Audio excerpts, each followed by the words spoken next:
말로는 저 진짜 공부 잘하고 싶어요 이렇게 말은 하는데 진짜 열심히 하는 게 뭔지 사실 봐본 적이 없는 것 같거든요. 아직 하고 싶은 게 정해져 있지 않다고 해서, 그리고 목표가 없다고 해서 공부를 못하는 게 아니고, 언젠가 생길 목표를 위해서 내가 공부를 안 해놓은 게 후회가 되지 않게 하는 게 너무 중요한 것 같아요.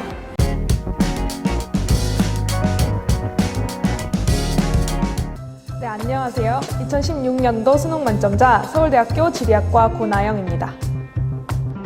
일단 공부를 잘하고 싶다고 말하는 사람들 중 대부분은 의지가 좀 없는 것 같아요.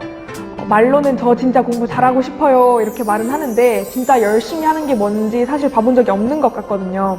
저한테 그런 질문을 하는 후배들이 있으면 저는 우선 열심히 해라 이렇게 얘기하거든요.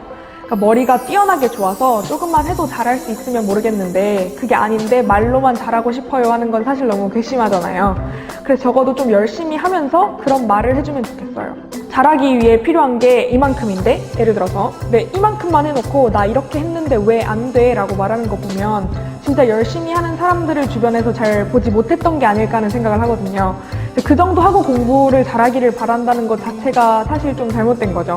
그런 면에서는 제가 좀 독한 편이었던 게, 저는 제가 오늘 하기로 다짐했던 거는 반드시 해냈었어요. 예를 들어 오늘 12시간 공부해야지 하면 어떻게든 그 시간을 채웠거든요. 그래서 공부는 정말 의지의 차이라고 말씀드리고 싶어요. 공부를 잘하고 싶어 하는데 잘 안 되는 경우, 못하는 경우는 두 가지인 것 같아요. 첫 번째로 기본기가 정말 부족하거나, 아니면 자신은 열심히 했다고 생각을 하지만 그것보다 훨씬 더 열심히 하는 사람이 많거나, 본인이 어디에 속하는지 잘 아는 게 중요한 것 같아요. 저는 집이 차상위 계층이었을 정도로 그렇게 형편이 좋았던 건 아니라서, 그러니까 돈이 많이 드는 고등학교를 가는 건 사실 불가능했었는데, 국가장학금이라든지 또 삼성재단 장학금 받으면서 자사고 중에서 하나인 상상고를 잘 다닐 수가 있었어요. 아무래도 학교 환경 자체가 학교 프로그램이 있다 보니 사교육을 받기 힘든 환경이었는데, 상상고에서 제공하는 학교 프로그램 자체가 너무 수준이 높고 또 웬만한 사교육보다 그런 질도 되게 좋았어서 좋은 교육이 보장이 되더라고요. 그래서 학교 수업 외에는 대부분 이제 혼자서 공부하거나, 아니면 제가 부족하다고 느끼는 부분은 인강 들으면서 했는데도 충분히 이제 수능 만점을 받을 수 있었던 것 같아요. 어떻게 보면 진짜 운이 좋았던 건데 저 나름대로 도전이나 노력은 있었죠. 제가 살면서 제일 열심히 공부했던 시기가 중학교 2학년 때인데, 제가 자사고 준비를 일찍 했던 게 아니어서 어쨌든 제가 그 성적도 잘 받고 이제 노력해야 되는 부분이 있으니까 그 조그만한 애가 주말 새벽 5시부터 일어나서 도서관을 다녔었거든요. 제일 좋은 자리, 그리고 제일 편한 자리에 앉기 위해서 그렇게 일찍 일어났었죠. 중학교 2학년 학생이 길거리에서 버리는 시간도 아까워서 또 책을 한 자라도 더 읽어보려고 5시에 혼자 일어나서 이제 엄마 도서관 좀 데려다줘. 그래서 엄마 깨우고 차 타고 도서관까지 늘 갔었거든요. 그렇게 한 새벽 5시쯤 가서 밤 11시까지 집에 오기까지 그렇게 하루 종일 공부만 했던 거죠.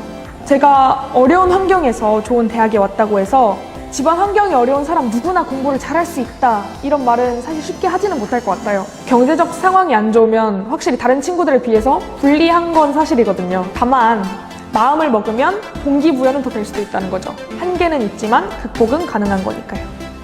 아직 하고 싶은 게 정해져 있지 않다고 해서, 그리고 목표가 없다고 해서 공부를 못하는 게 아니고, 언젠가 생길 목표를 위해서 내가 공부를 안 해놓은 게 후회가 되지 않게 하는 게 너무 중요한 것 같아요. 고등학교 때까지 했던 공부가 사실 알물 위한 공부라기보단 내신을 잘 받기 위한, 그리고 수능을 잘 치기 위한, 그래서 대학을 잘 가기 위한 목적으로 공부를 하는 건데 사실 너무 슬픈 일이죠. 하지만 언젠가 내가 하고 싶은 일이 생겼을 때 대학을 잘 갔던 게, 혹은 그 분야의 공부를 잘했던 게 큰 도움이 될 수도 있잖아요.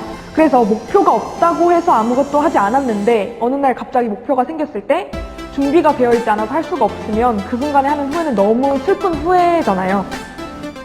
그러니까 지금 당장 목표가 없다고 해서 하지 않는다 이런 핑계를 댈 게 아니라 언젠가 생길 목표를 위해서 미리 준비하는 게 너무 좋은 것 같아요. 저도 서울대학교 지리학과라는 꿈이 생기기 전까지는 그냥 일단 잘해놓고 보자 이런 생각을 했던 것 같아요. 그러다 보니까 초등학교, 중학교도 좋은 성적으로 졸업할 수 있었고, 공부를 잘 하다 보니까 성적을 계속 유지를 하고 싶었고 계속 1등도 하고 싶었고, 그래서 그런 생각에 열심히 했던 것 같아요. 고등학교 1학년 말에 서울대 지리학과를 가야겠다라는 목표를 처음 세웠었는데, 그러니까 어렸을 때부터 그렇게 꾸준히 해왔던 게 있어서 그런지 뭐 학교 공부도 받아들이는 게 어렵지 않았고, 그리고 성적도 꾸준히 계속 잘 나왔고요. 지금은 대학 와서 보니까 공부를 할 때 너무 재밌고 즐거워요. 고등학교 때까지는 사실 문제 풀고 시험 잘 보기 위한 공부를 계속 기계적으로 했다고 하면, 이제는 진짜 내가 궁금한 부분에 대해서 공부를 하고 생각을 하고 또 그 분야를 조금씩 더 알아가는 게 내가 진짜 제대로 된 공부를 하고 있구나라는 생각이 들어서 되게 행복하더라고요. 그래서 실제로 제가 뭐 교양학점에 비해서 전공학점도 훨씬 더 잘 나오기도 하고요. 사실 10대 후반에서 20대 초반의 사람이 어떻게 자기 인생 설계를 구체적으로 하겠어요. 우리나라 교육 환경에서는 사실 그게 좀 더 힘들 수도 있고요. 다만 명심해야 할 것은 꿈이 없을 수도 있고 목표가 없을 수도 있지만, 그게 여러분이 무언가를 열심히 하지 않아야 될 이유는 되지 못한다는 거죠. 운동이든 음악이든 공부든 무엇이라도 한번 열심히 해보셨으면 좋겠어요.